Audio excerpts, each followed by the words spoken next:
Accompagnez l'élévation vibratoire de l'univers. Prenez tendrement dans vos bras votre planète. Rouge, orange, jaune, vert, bleu, violet, ce sont les couleurs de notre être de lumière, décomposées dans le sceptre de la relativité. Ce sont les couleurs de nos corps énergétiques, dont de nos chakras du bas vers le haut.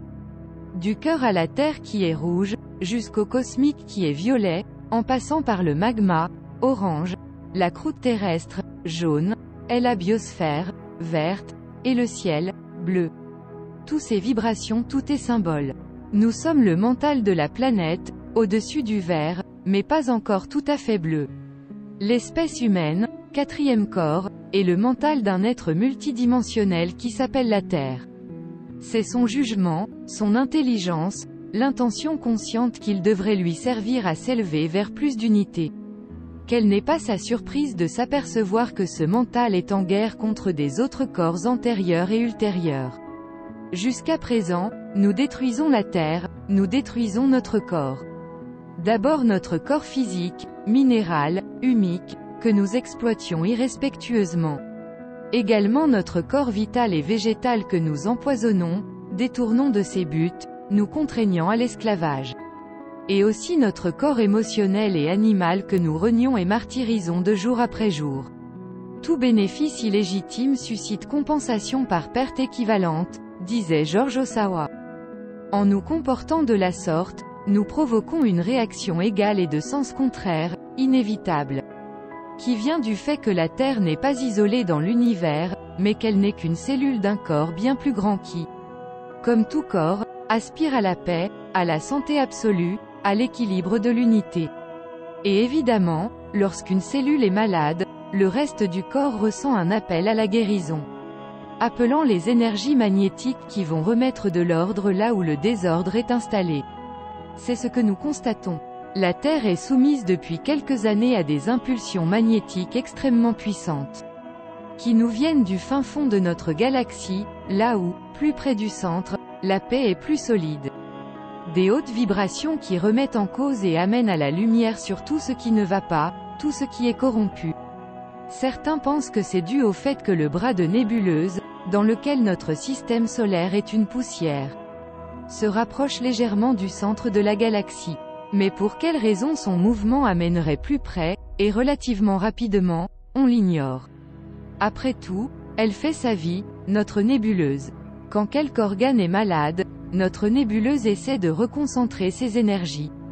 Et quand on prend conscience des centaines de millions d'animaux que nous torturons et massacrons quotidiennement, sous différents prétextes pour notre confort alimentaire ou nos idéologies médicales et scientifiques, et plus encore par l'exploitation des océans, et la destruction des forêts sans lesquelles ils ne peuvent vivre, il ne faut pas s'étonner de constituer une douleur insupportable pour la galaxie. En tous les cas, évidemment, ce rééquilibrage secoue. Et il est aujourd'hui bien plus difficile, et de plus en plus, d'être dans la compromission, le mensonge, à quelque niveau que ce soit. Et on se rend bien compte que la vérité frappe à toutes les portes avec de plus en plus de détermination. La vérité, c'est la santé. Ces ondes sont guérisseuses. Le mental de l'homme, corrompu par des croyances fausses, en la matière et des attachements inopportuns au passé et au confort, a fini par rendre malade tout un corps planétaire. Puisque selon la pyramide de la guérison dont on parle dans nos cours de métaphysique et d'ontologie, les croyances causales suscitent les jugements du mental et les intentions, qui agissent sur l'émotionnel, se répercutent sur les circulations d'énergie et aboutissent dans des lésions physiques. L'univers n'est pas un imbécile. Il ne faut pas s'attendre à ce qu'il autorise des guérisons physiques ou végétales de la planète, sans passer tout d'abord par la révolution mentale indispensable en l'homme. Il faut prendre les choses par le début, par le causal, et c'est la métamorphose de l'humain qui guérira la planète, non l'inverse. Il est donc inévitable, qu'il faut se faire une raison, que nous les humains, soyons en première loge et payons le prix fort de la réforme.